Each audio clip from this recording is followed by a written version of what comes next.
I'm Sarina Fazan, taking a risk, making a difference, and changing the course of your life. Remarkable stories from people defying the odds. You're listening to On the Record. Hi, everyone, and thank you so much for joining us for this episode. Of course, we are living in unprecedented time, and a big question right now is, do we travel? Do we not travel? What's open? What's not open?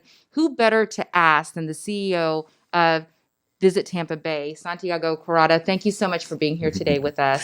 Sarina, thank you so much for having us. And obviously, travel is a very personal decision these days.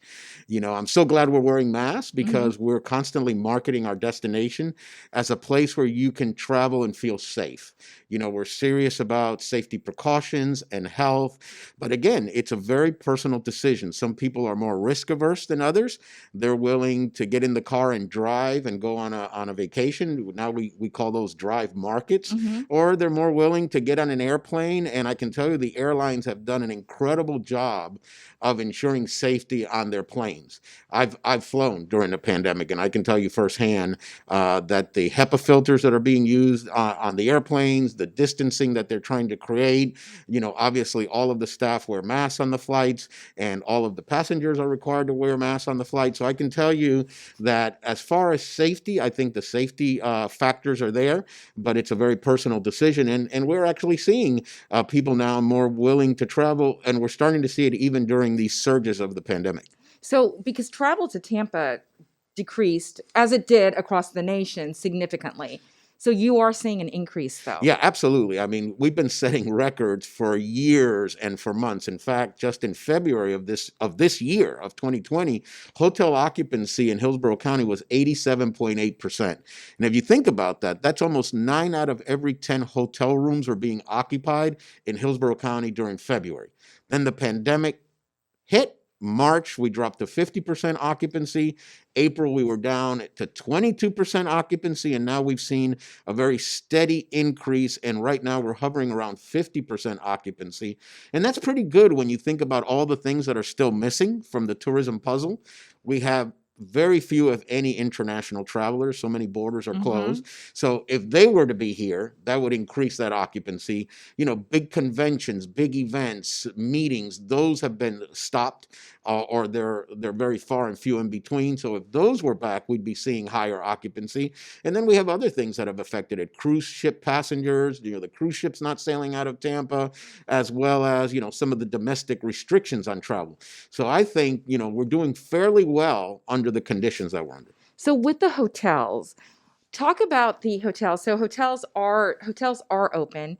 Would you encourage people to also stay in the hotels? I would. I mean, I can tell you that in our destination here at Tampa, Hillsborough County, everyone has taken safety very seriously. So and some of our hotel chains, our big hotel chains like Marriott and Hilton, especially throughout the country, I've stayed at those properties, have taken some very, very strong precautions to make sure that rooms are clean, that interactions with staff are minimized, that you feel like you're staying in a very safe and healthy environment.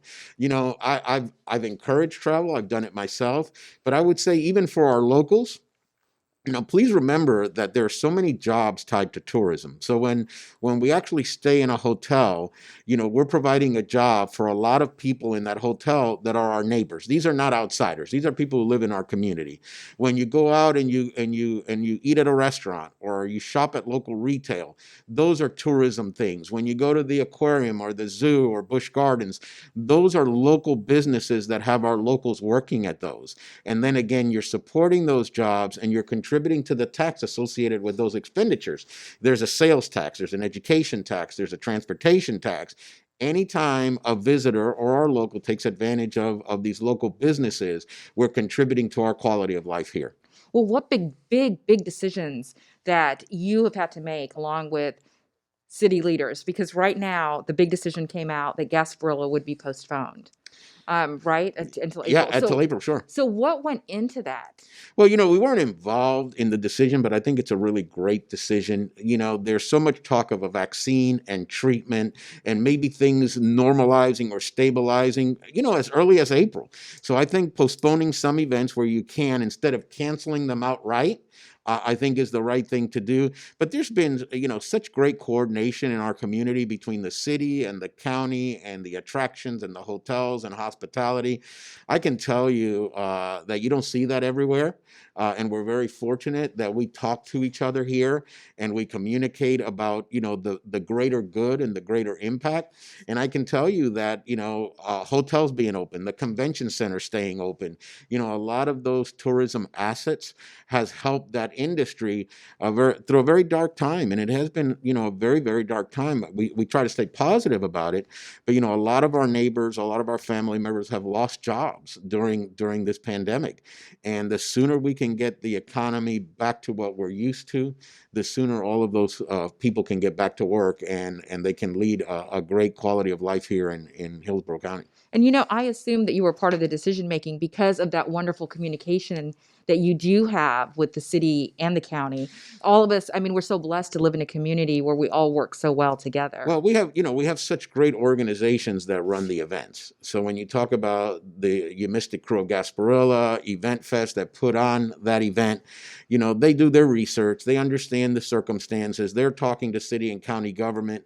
Those events take a lot of city and county resources to put on. So those conversations are made there. We're very supportive of the decisions that are made because, everyone's doing the best they can during what you said is an unprecedented time. We've never faced a situation that has had such a global impact for such a long period of time. We can have other things that impact us, but there's a beginning and an end to them. And this one has really stretched. So I think people are making the very best decisions based on the circumstances that are in front of them. To stay with Gasparilla just for Sure. a moment, and I know the decision right now is April. Could you, and you support that decision, could that change, do you feel, depending on what we see? I don't know. Again, that's a big event, right? We have some events that are big events. And when you start moving them around, even though we've had them for years and years, it takes a lot of logistical planning. So, it could change. Things change here from one day to the next. Who knew in February when we were breaking records what March was going to be like or what April was going to be like, and certainly what the rest of the year has been like. And, we're talking about events that are so far down the road right now, in general terms. You wouldn't think that a December to a February Super Bowl is a long period of time, but in COVID-19 days, that's a long period of time. And so I think things could actually change between now and February and now and April. So, we just have to be very flexible and patient. I've said that from the beginning. We're going to have to really practice patience because we've got a situation that, we don't really control. We've tried to control it, but it's a very difficult situation to control because of all the people that are involved in a pandemic like this, and all the precautions that have to be taken. Absolutely. And you mentioned the Super Bowl. What a huge coup for Tampa to get the Super Bowl again. But now we are facing this. What is the status, Santiago, of the Super Bowl right now? Do we know how many, what's the capacity at Raymond James or what's going to happen? I can tell you that our Tampa Bay Sports Commission, in combination with lots of others, have done a great job of planning with the NFL for a Super Bowl on February 7th. And that is still the plan, a Super Bowl on February 7th. We've talked about changing conditions. We really can't say today how many fans are going to be allowed in the game because I don't think that decision has been made. And I don't think we want to make that decision right now. The planning has gone on, albeit in a different fashion. We've had to use Zoom and technology, but now we're starting to have more, boots on the ground right here in Tampa, preparing for the game. And I think all the preparations have gone on extremely well in light of, the situation. But we're very fortunate. I think many cities would want to have an event of that magnitude in their community at the beginning of 2021, where I think there's so much hope for 2021. Most people want to see 2020 done and a new 2021. And so to have that event right at the beginning of our calendar year of 2021 is a great way to open a very, very successful year. We've got lots of things planned for next year. And I think, the news of the vaccine and treatment are very encouraging for those events to happen. We've got big events happening here next year that we want to see really come to fruition, to reality, because we had so many planned for this last year that did not realize. So we're very encouraged by what science is telling us. We're very encouraged by, the small signs of progress we're seeing. And we will have a Super Bowl, and all eyes will be on Tampa. Because people will be watching it either from home or come and enjoy it here in Tampa, Hillsborough County. And the media exposure, I've always said, that we get from an event like that is huge, and it's priceless. The every time Tampa Bay is mentioned, Hillsborough County, Raymond James Stadium, the Tampa Bay Buccaneers, that's Tampa, Tampa, Tampa, Tampa. And as you know, being in media, you can't pay for that kind of exposure. So it's all very, very positive for us. And I have lived in communities, I've been very blessed, worked in communities where the Super Bowl, like in Tampa, has been hosted. So do you feel, even if, I should say, the stands aren't completely filled because of rules and regulations, it's still going to be amazing? Oh, yeah, absolutely. It's a phenomenon that, yes, has an incredible game attached to it. But all the events leading up to it, all the events leading after it, I think, the exposure you get for repeat visitation, I think is amazing. And, not everyone that goes to a host Super Bowl destination has a ticket to the game. They want to be around the environment. They want to be around the atmosphere. They want to enjoy, that NFL environment around the Super Bowl. So I'm very, very optimistic that we're going to still see an economic push from having the Super Bowl in February, as long as things continue the way they continue, and it's only going to get better, I think. Well, I'm going to ask you a question before we go to the break that's going to lead us into the break. Okay. Turning the tables a little bit. How much do you love your job? It's an incredible job, and I love it because it impacts so many other things.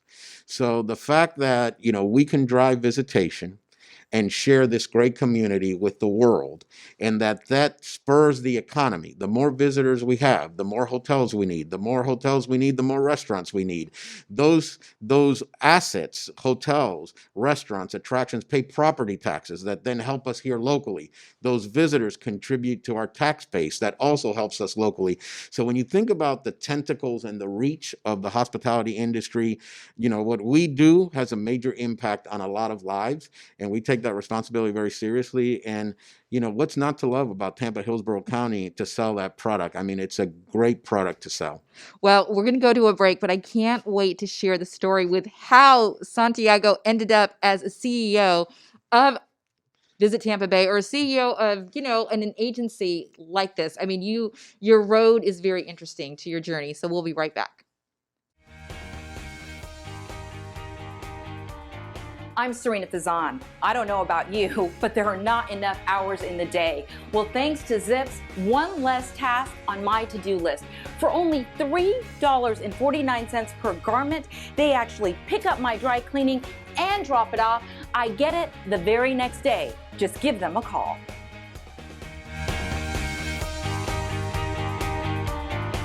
Hi, everyone. Welcome back. Sarina Fazan here with Santiago Corrada, CEO of Visit Tampa Bay. Santiago, so great to have you on the podcast. But tell us, you actually started, you never imagined you'd be the CEO of Visit Tampa Bay. And you worked with the mayor's office, not even just work with the mayor's office, but you tell us your job, what you started out as. Well, if I tell you way back what I started as, it could take some time, because I've been working for a long time. I come from a generation that, you worked and you work when you were young. So, fast food, restaurants, and then my occupation of choice was school teacher. So I started out, believe it or not, as a teacher dealing with children with exceptional needs at the elementary school level. So I was very young, not a normal situation for a male teacher to teach at an elementary school. Mm-hmm. But, I always felt that education was so super important. So I never stopped going to school. Even when I had my bachelor's degree and I was a teacher, I knew that, I wanted to be able to do more. You know, when you're in a classroom, you impact, yes, 30 minds maybe every day. But if maybe you're a principal of a school, you can affect 600 lives or 800 lives or 1,200 lives. Or, you know, if you're a high school principal, which I became during my career in education, you could impact 3,000 lives by some of the things you could do with great teachers. So, yeah, it's been an interesting road for me. And, you know, when I used to mentor young people, and I really still do, I always say, you know, do the right thing even when you don't think anybody's watching, because people are always watching the way you behave and the way you carry yourself and how you treat other people. And I think that's really been a part of the key to my success has been that somebody's been watching. So while I was a young teacher, people were watching and they thought I could be more. And as I was getting my education, you know, I became an assistant principal of a middle school. I became a middle school principal. I became a high school principal. And little did I know that a mayor was watching what I was doing at a high school and felt that, you know, I could be a great asset to his cabinet to come work for him. So I worked for the mayor in Miami, running all of the parks in the city of Miami. But you were the principal of a Miami high school and a I was. beloved principal at a I, Miami high school. I was the principal of Miami Edison Senior High School, which is an inner city high school right off of I-95, Liberty City, Little Haiti. And again, it was unusual for a very young Latino to be the principal of really an all-black high school. And there are still high schools in Miami-Dade County that are all black and traditionally had been for a while. So Miami Edison Senior High School was an unusual love connection between a very young Latino as a principal and very young Black, African-American, Haitian students. So, you know, it caught the eye of the press, it caught the eye of the mayor because of such of an unusual love connection, that love transcends and relationships transcend, and, you know, we can get above some things that people would see as obstacles. And so, you know, I spent some great years there. And again, you never The know. mayor of Miami was watching, so he brought you to. So the mayor had been watching the evolution of the high school and the relationship, and wanted someone to come in and run the Department of Parks and Recreation for the city of Miami with that same kind of vision. That, you know, we provide a safe, exciting, dynamic park system where people feel that they're cared for and the assets are cared for. So again, you know, somebody watching who I had no idea would take an interest in me asked me to come aboard. And so after a few years of doing that, there was another mayor that was watching. And that happened to be Mayor Iorio, right. Pam Iorio. So one of my personal mentors as well. One of your very close friends. Yes. And mine, of course. And so she had just become mayor, and she was looking to do some exciting things in the city of Tampa, real focus on neighborhoods, and wanted to bring someone who had kind of that attention to people.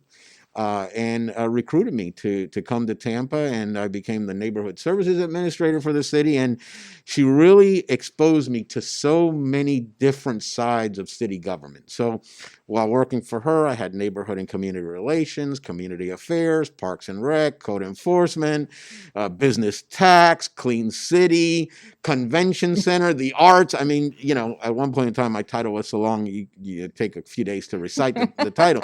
But, you know, it was the exposure to all of those things that led me, I think, to then when Mayor Buckhorn came in, another great mayor. We've been fortunate to have such great mayors. Really, we have. Mayor Buckhorn asked me to be the chief of staff for him for his first few years in office, and we would have probably had a very we have a long-lasting relationship, but I mean, professionally, we probably would have been together for his 8 years. But then this opportunity came along, and, you know, I'd run the convention center. I'd run point on some of the big events that the city had, the Republican National Convention, Super Bowls, big conventions and big events.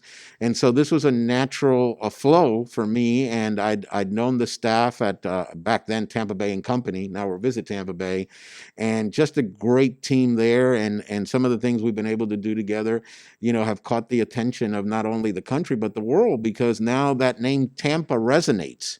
You know, for I think a long time, Tampa would get lost in the shuffle. You know, when you thought of Miami or you thought of Orlando or you thought of Chicago or New York, you know, Tampa's name didn't really have that bang power.